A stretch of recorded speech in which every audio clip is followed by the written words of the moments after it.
Hi guys! Today, we factory reset an iPhone. First, unlock your iPhone and go to your home screen. From here, open the Settings app because all the main options are inside it. This is where we'll start the reset process step by step.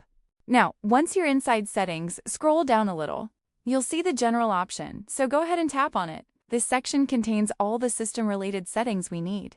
After opening General, scroll all the way down. Here you'll find the option called Transfer or Reset iPhone. Just tap on it because this is where the reset options are available. Now at the bottom of the screen, you'll see Erase All Content and Settings. This is the main option that will completely reset your iPhone. Tap on it, and your device will start the factory reset process. So yeah, that's how you can easily factory reset your iPhone. Make sure to back up your data before doing this, and don't forget to like, subscribe, and comment for more helpful tutorials.